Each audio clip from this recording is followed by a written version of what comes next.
more accurately, a series of sermons, we said. Sermons that were preached in the first century that somebody wrote down. They were transcribed and preserved for us. And each step of the way, each sermon in this series, this original first century sermon series, the speaker is telling folks who are following Jesus not to turn back to their old religion. These were people who were thinking of giving up on faith in Christ. And so it's relatable, right? If you've ever been tempted to give up on a diet plan or a workout plan or a career or a person, this is relatable. These folks were thinking of giving up on faith. More specifically, they were thinking of giving up following Jesus.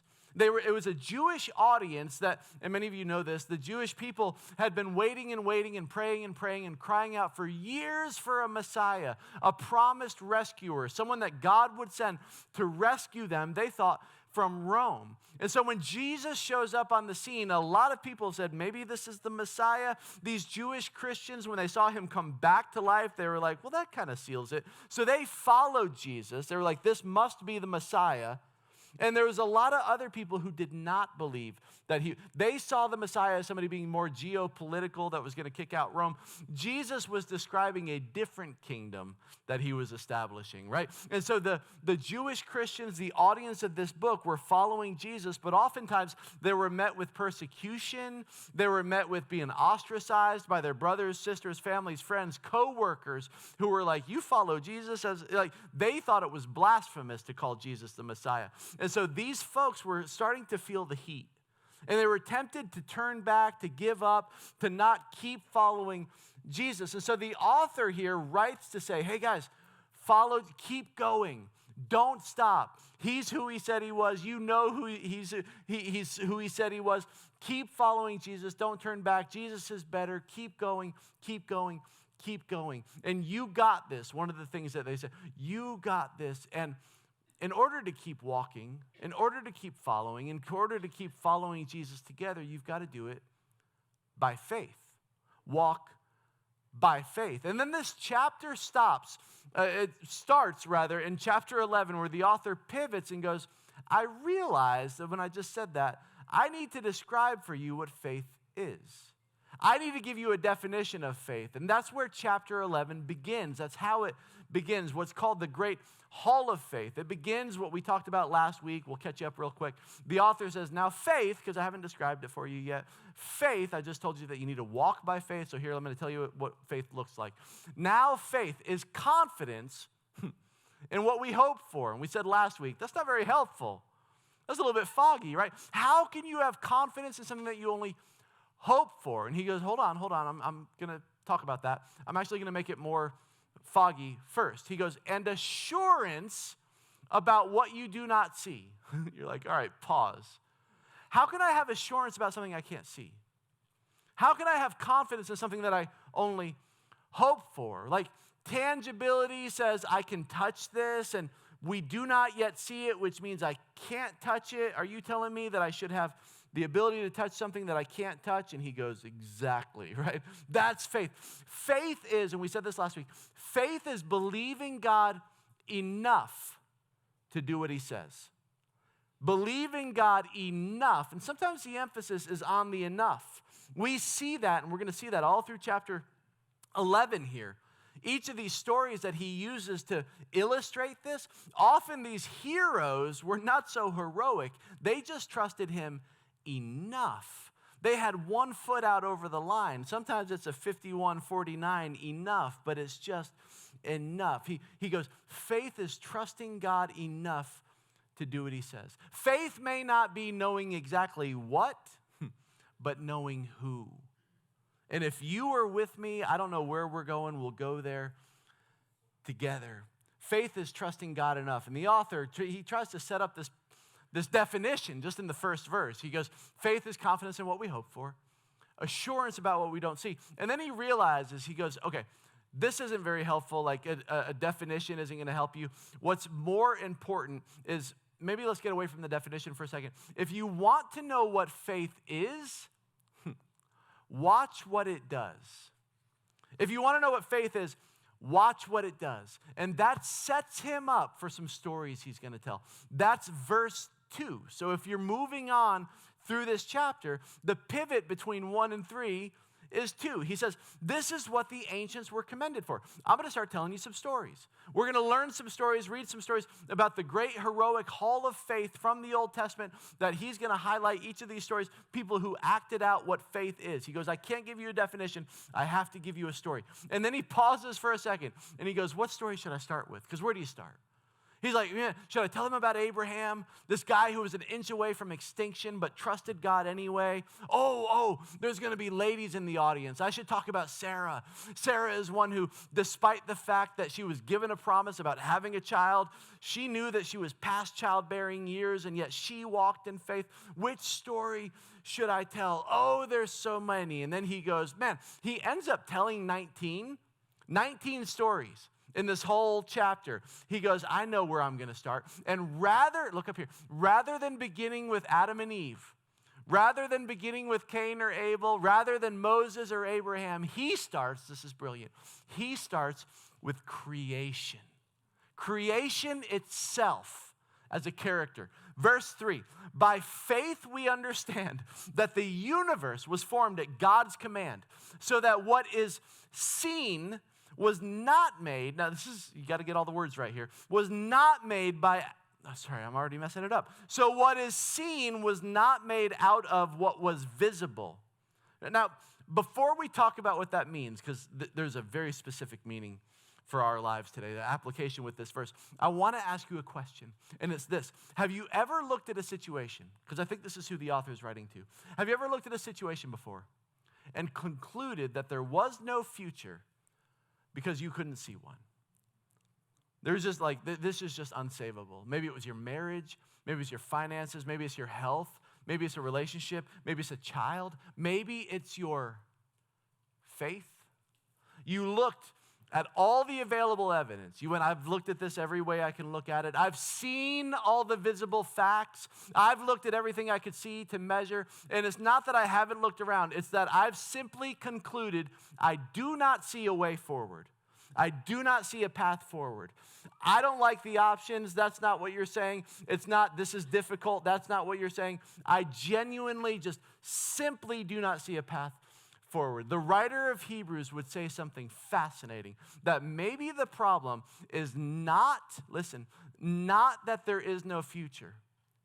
Maybe the problem is that reality is bigger than what you can see.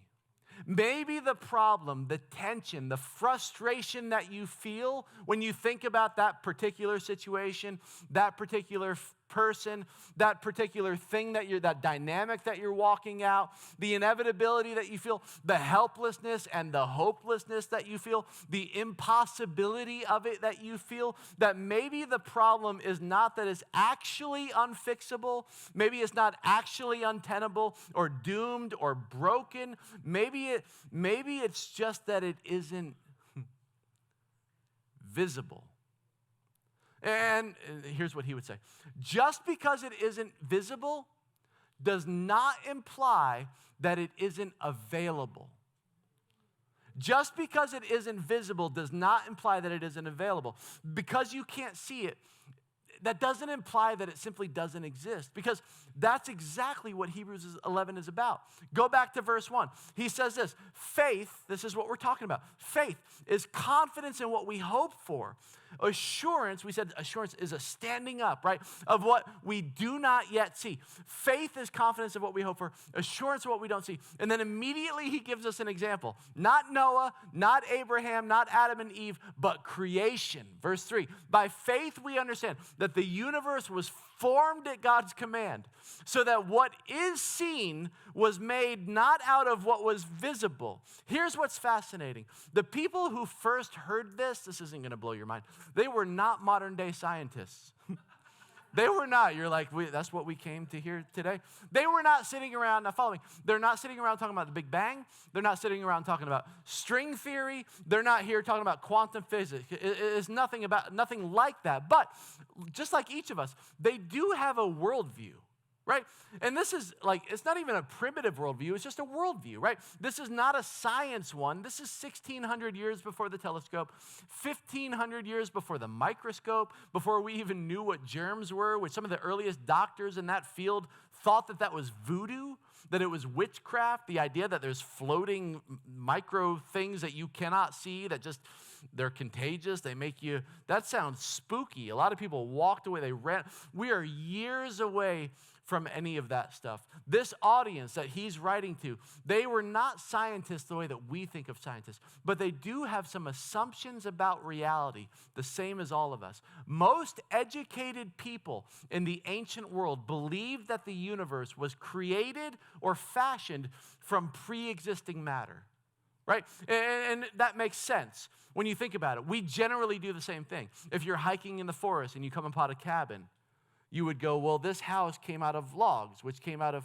trees, right? We make things out of things that exist. Matter comes from matter. Visible things come from visible things. They believe that everything could ultimately, finally be traced back to something else that already existed.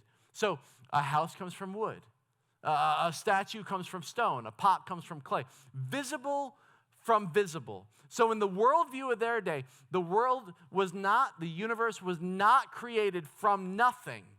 It was created from something. It's impossible to imagine something being created from nothing. No. The universe that we see and experience and observe, it was organized by something or someone, or maybe it came into existence as an after effect of something or someone. Maybe the gods, maybe through battle, maybe through intentionality, but certainly not something from nothing. In the ancient world is replete with examples of this. There were creation myths everywhere.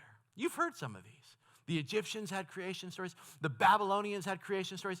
Everybody had a creation story. And almost all of them, this is no joke, almost all of them involve gods getting in battles with each other and accidentally making human beings as a result of that, right? The Babylonians, you may know this, the Babylonians have a creation story. They have one in a text called, and maybe you know this too, Enuma Elish, which some of the younger crowd was like, is that Billie Eilish's cousin? No, this is a text, an old text, right, where there's this story about some gods that existed at the beginning of the time. Two of them are named Apsu, this is the water god, and Tiamat, who's the saltwater god. And the younger gods become so noisy that these two get together to destroy them, and they unite, and then one of them gets destroyed, and then there's this whole battle, and then the accident afterward is like Earth and all the descendants, and you're like, what? Like, how does that? But it's just an idea that, like, human beings, there was no intentionality, right? We were just kind of the after effect, the consequence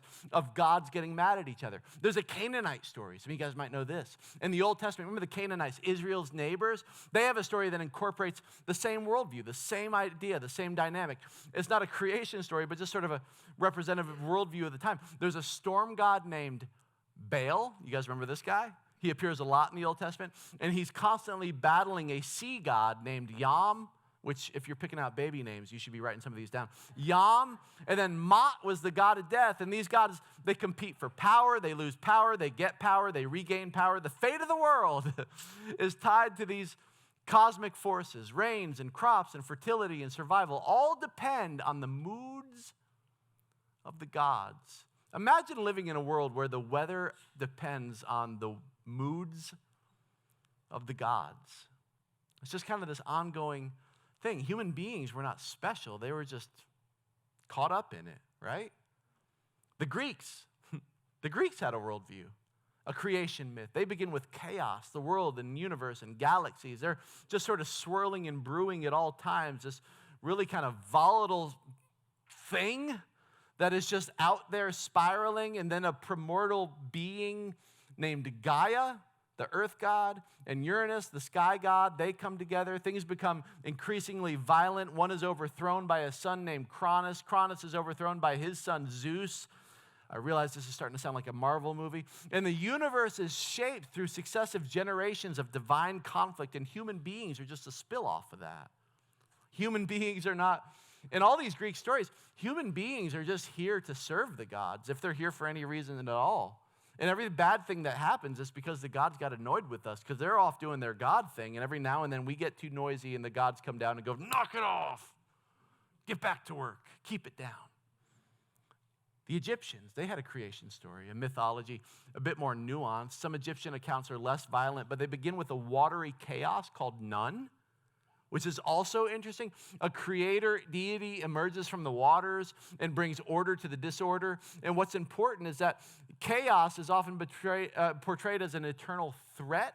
Order must continually be maintained against the force of disorder. So order and disorder, and it's constantly going back and forth, but nothing intentional about the gods. It's just a watery chaos that kind of erupts because a god got upset. But then in Genesis,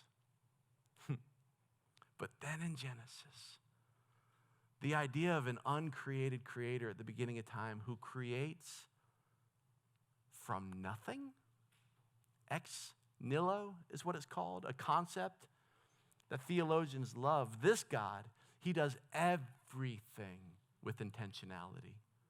Everything is on purpose. So when the author of Hebrews says, by faith we understand that the world was created at God's command, it wasn't an accident. God said, let there be light. He's referring back to Genesis 1. To his Jewish listeners, he's going, in the beginning. He's like, you guys remember these words? You remember our God? You remember the way that God came to us? In the beginning, God created the heavens and the earth. And as you continue to read, what you learn about this God is that the dominant work in the first 3 days of the creation, God creates spaces, and then in the second 3 days, he fills those spaces. Did you ever notice that? He makes the sky. Then on the second 3 days, he fills the sky. He makes the water. And then the second 3 days, he puts things in the water. He makes the land. And then the second 3 days, he puts things on the land. Everything is on purpose. It mirrors. It's reflective. It's beautiful. God creates with intentionality. What a fascinating chapter of Scripture. He spoke it. Sound waves continue to travel, and they think that maybe the expanding universe is just the universe trying to catch his voice. You know it's a big universe. I think you know that. I'm very scientific. You can probably tell. It's a big universe, y'all. The end. Scientists, this is interesting. Scientists generally agree that our universe has somewhere around 100 billion galaxies. Did you know this? I can't even think that high of a number. Scientists are like, yeah, there's about 100 billion galaxies in our universe. And I'm like, oh, someone counted. 100 billion galaxies. And the estimate, the general estimate, is that each one of these galaxies has somewhere around 100 billion suns.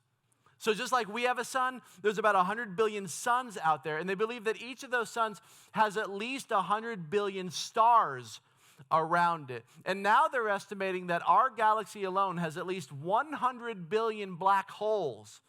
Just the Milky Way, 100 billion black holes, which is why some afternoons you feel slightly depressed, because there's a lot of energy out there being sucked out of you. Now, when you look at the bigness of the universe, things get really crazy, right? Like there's a galaxy that we know of called the Andromeda Galaxy. It's racing through the universe at 200,000 miles an hour. It's racing, it's a moving galaxy, moving at 200,000 miles an hour. They found a galaxy in our solar system which is racing through they found a planet in our solar system that's racing through our galaxy at 67,000 miles an hour. There's another one.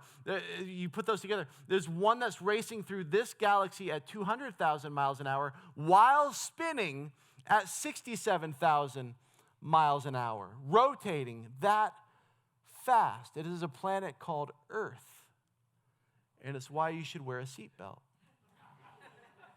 Now, the Earth has a sun, or maybe we should say our sun has us. The Earth receives 99% of its energy from the sun. The sun converts for us 4 million tons of energy every second. In over 11-year sun cycle, the energy output varies less than 0.1%. That's how consistent it is. All of this at a distance of 93 million miles. 92 million miles away, no life on planet Earth. 94 million miles away, no life on planet Earth. We are exactly positioned where we need to be to get that energy source from the sun. Now, the Earth itself is unusual from the other planets in that the Earth tilts on an axis of 23.5 degrees. You know this. The other planets do not. Other planets in our solar system, Earth. Which raises the question, why does the Earth tilt?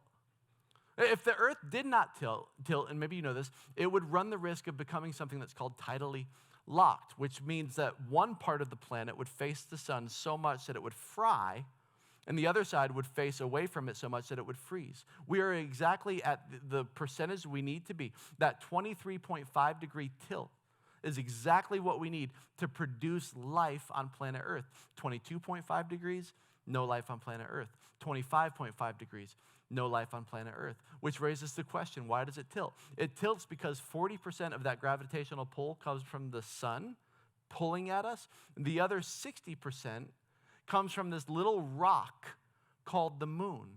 Scientists believe that the moon, and you maybe know this, that the moon is sort of a meteor or an asteroid that was just flying through our galaxy and just essentially got stuck in our orbit, in our gravitational pull, right? Which makes it the cosmological equivalent of, oh, all right.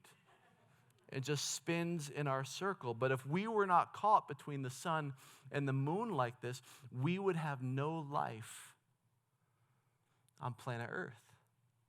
All of these things just aligning. The hydrogen on planet Earth must convert 1/7,000th of its mass of helium continually for the Earth to sustain life. So again, 1/7,000th, with if you're doing the percentages, is 0.007. So 0.008, no life on planet Earth.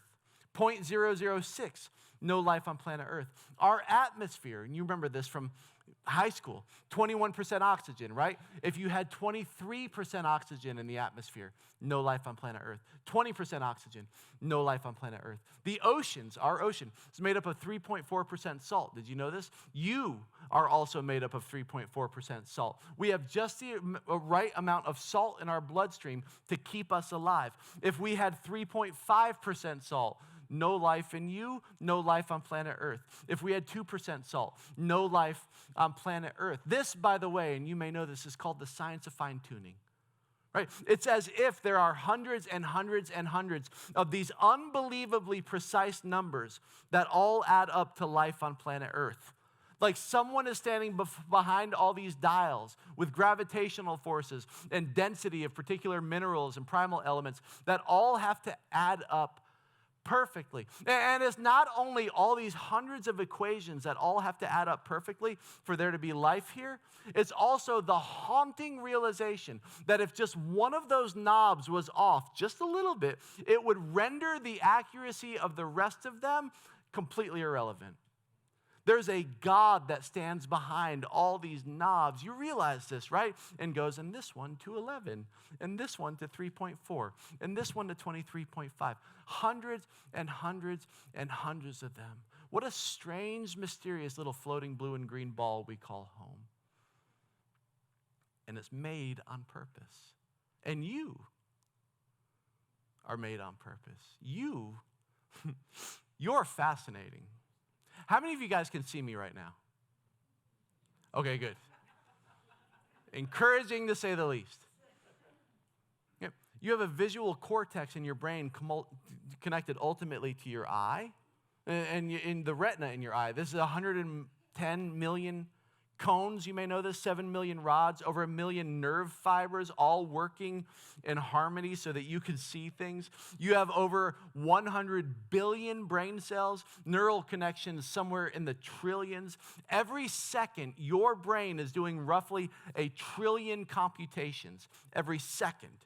So everything you're experiencing right now, that second, trillions of computations. Your body has to produce 2 to 10 million brand new red blood cells every day. You have 100 million white blood cells being stored right now in your bone marrow alone, which raises the question, if your body is producing new red blood cells and white cells to make you, how does your body know to produce more you and not somebody else? And the answer to that is every single one of those cells inside of you, hundreds and hundreds of millions of these little unseeable cells, has roughly 6 feet of DNA coded inside of it. Like a map, a code that tells your body who you are and how to make more of you. If you were to take these DNA strands and stretch them out to their 6-foot length, and then all of them in your body were put end to end, it would be 80 billion miles of instruction just inside of you. It would go from the earth to the sun and back 400 times just to make more of you. Your body, down to the 100 millionth of a cell, is hardwired to be you and no one else. Because the scriptures say you are not an afterthought. You are not an accident. You are not space dust. You're not happenstance. You exist because at the beginning of time, God, this mysterious 3-in-1 community of love and creativity, wanted image bearers. In the beginning pages of scriptures, the Godhead says to itself, let us make mankind in our image. We need to stamp our image on something. This idea in the ancient world was revolutionary. People were not intentionally made. We get so used to hearing this. They did not get used to hearing it. People were not intentionally made. And the scriptures scream back, oh, yes, you were. Yes, you are. How many of you guys can hear me right now? Good. Hearing is actually your fastest sense. I don't know if you realize this, but what you experience of the world by way of your 5 senses, those things happen in the world and they travel up from the world through your senses to your brain. The neurons in your brain, there's a range of speeds at how quickly they fire, but most of them average out to be about 60 miles an hour, which feels kind of slow. I'll be honest, I was not impressed to learn that. And I guess if I was 8 miles tall, that would matter. But 60 miles an hour, it goes pretty quick. But your hearing, which is mechanical, operates on a millisecond range, meaning the thousandths of a second. A loud noise that activates you hear, right? It activates a specialized circuit from your ear to your spinal neurons. It bypasses the brain and is called the startle circuit. If you suddenly hear a loud noise within 50 milliseconds, 50 thousandths of a second, you're talking 20 times faster than cognition. Your body jumps and it begins to release adrenaline, no consciousness involved. It all happens very fast. Your hearing, bottom line, your hearing is the fastest sense you have. So when we talk about being present, it's actually kind of impossible because there's a delay between what you experience. But hearing is the most available way to actually be present. You guys follow me on that? That's the most present thing that you, in terms of your senses and what's happening to cause your senses to come online. Now, you have this nomadic herdsman in the middle of the wilderness, standing next to a bush that's on fire. And he notices that it's on fire. And in Exodus 4, a voice comes to him. He hears a voice. This voice says, Moses, Moses. And he responds as any of us would, here I am. Like, where am I going? Here I am. And the voice says, don't come any closer. Where you're standing is holy. This moment is sacred. God is in your midst. And I love this. Moses hid his face because he was afraid to look at the divine. When this God, the God who made everything, who intentionally designed everything, who actively wants to be involved with his creation, the way that he shows he wants to actively be involved with his creation, he doesn't come down to Moses in bodily form. He uses a fire to get his attention, but then he what? Speaks. And this nomadic herdsman hears. We're told in the scriptures that faith comes by hearing, and hearing by the word of God, a God who speaks the world into existence, a God whose breath made a sandcastle in Genesis 1 come to life. A God who said, let us make man in our image. A God who breathed on the blank canvas, 1 Timothy, and it filled with words. A God who gets Moses' attention through a burning bush and then speaks to him about who he is. Later in the story, Moses, he's like, listen, nobody's going to believe me if I don't know your name. What is your name, by the way? You remember what God says back? I am who I am. In the Hebrew language, this is essentially 4 letters. We've talked about it before. Yod, Hey, Va, Hey. Many ancient rabbis believe it's the sound of breathing. Yod, Hey, Va, Hey. Is the name of God the sound of breathing?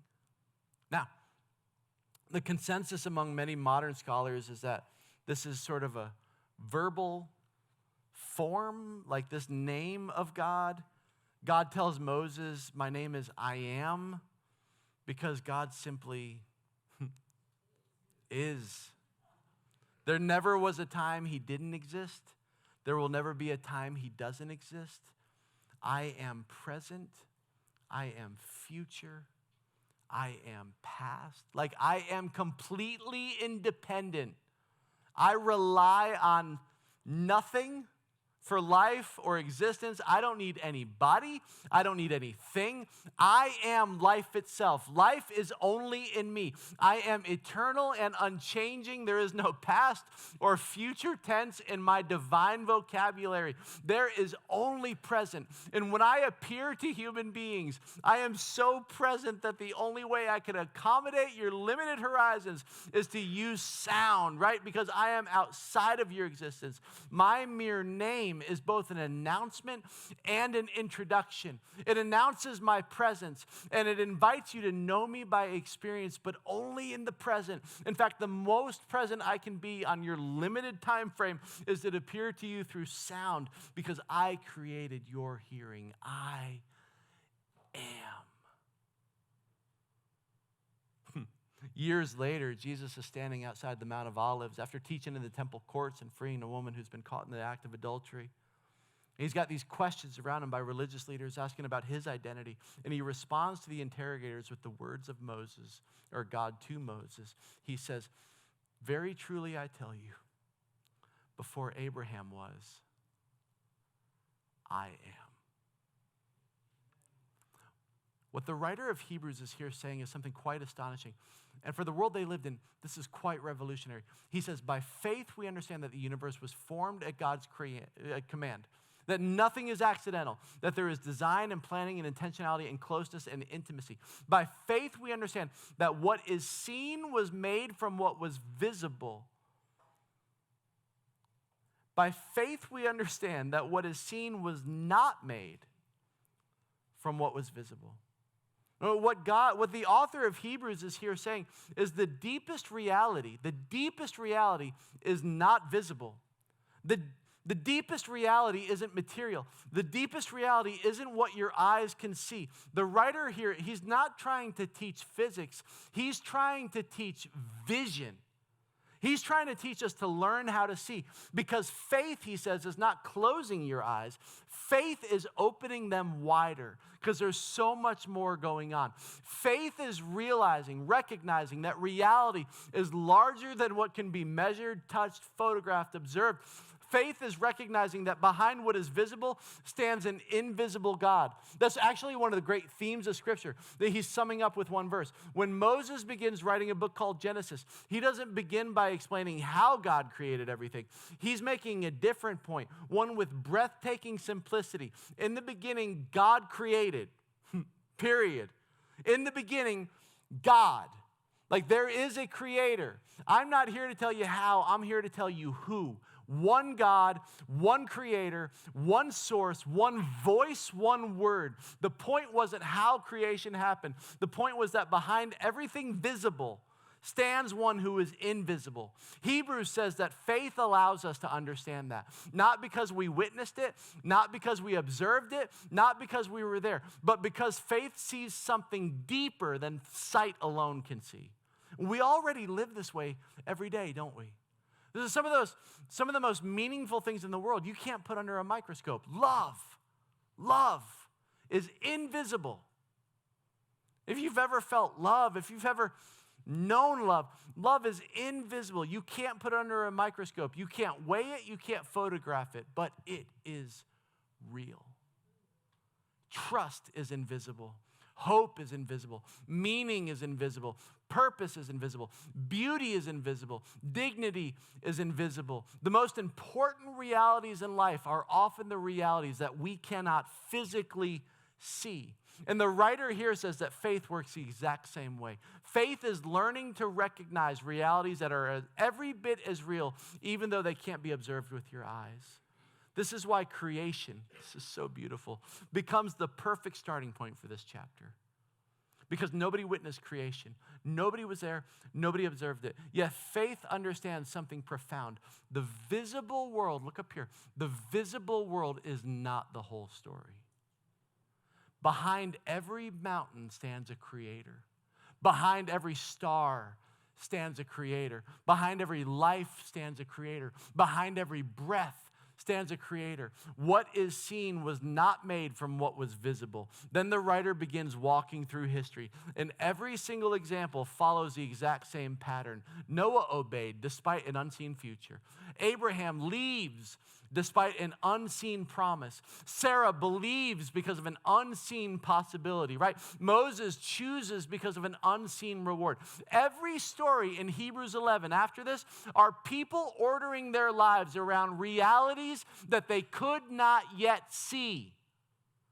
Every story in this chapter are people ordering their lives around realities that they cannot yet see. And maybe that's exactly what you need to hear today. Because some of us are staring at very visible circumstances, very scary circumstances. And the visible circumstances are discouraging and disturbing and painful. The visible circumstances are confusing.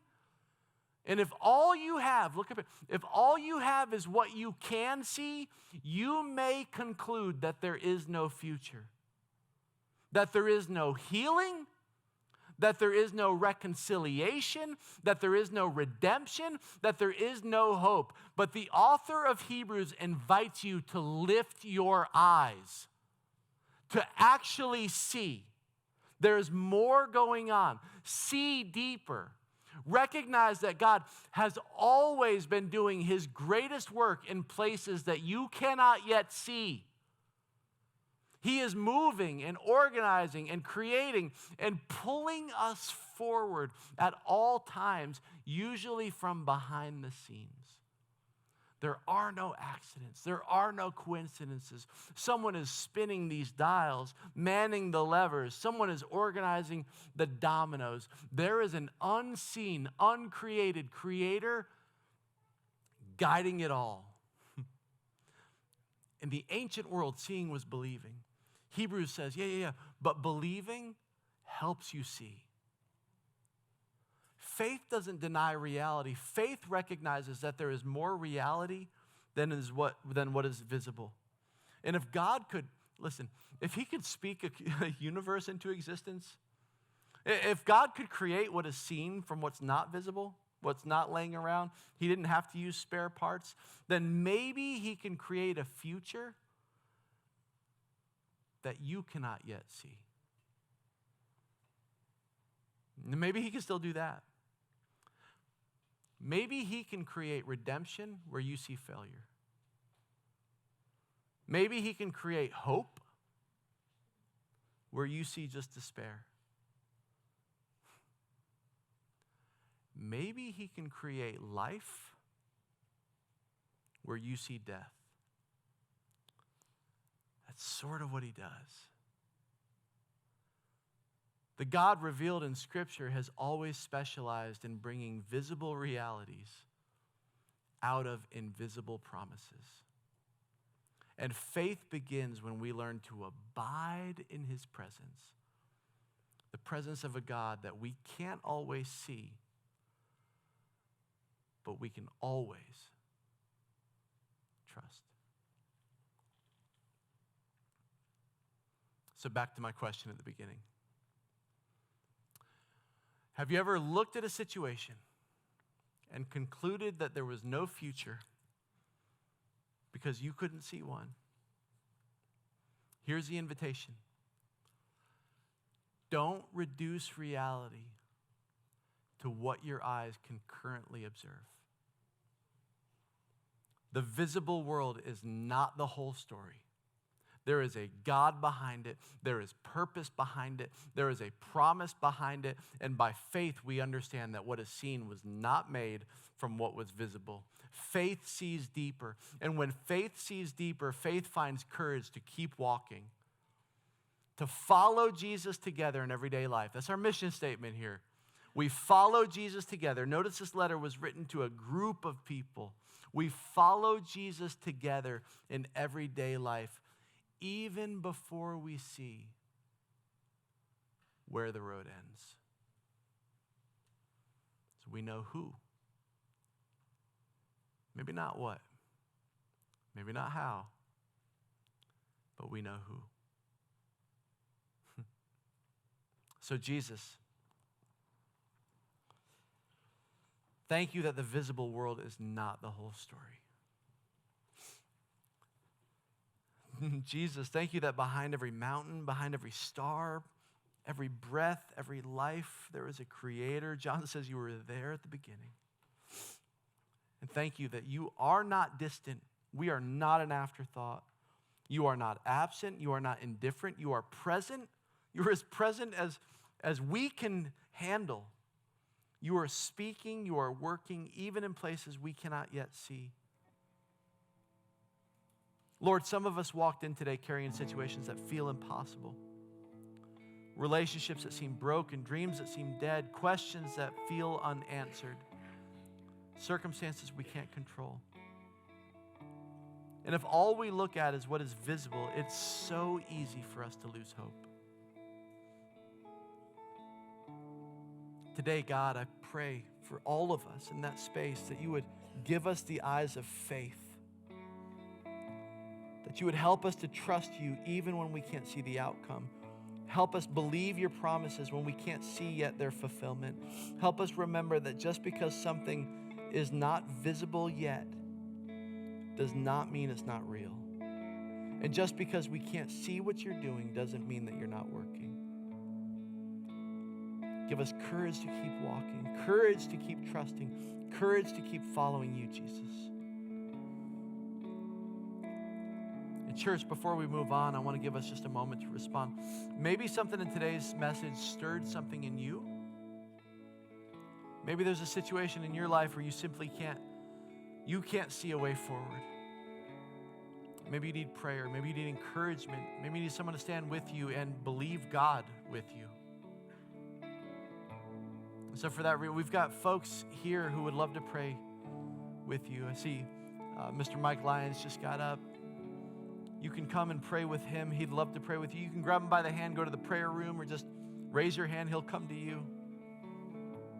You can come up here to these kneelers at the front.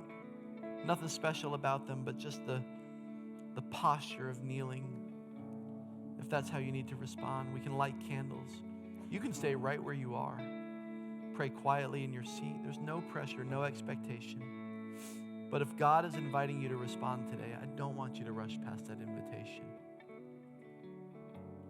If you'd like for us as a team to pray for you this week, you can fill out a Connect card on the back of the seat in front of you. You can write your request on there and drop it in the blue box between the doors on your way out. Our team would be honored to pray for you. And don't rush past this moment. In a moment, we're going to sing a final song together. As we do, feel free to pray and reflect, and worship, or just sit quietly with the Lord.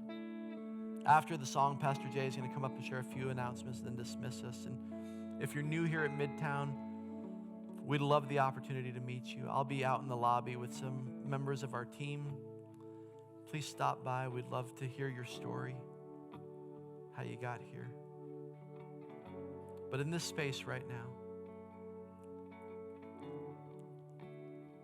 just recall Jesus just a moment ago saying that the most present we can be is through sound. So we just want to be present. Friends, don't rush out. It's so easy to live in the future. We're off to the races with what's next, but that future will be there. Meet him here in this moment and let that moment wash over you. Holy Spirit, wash over us.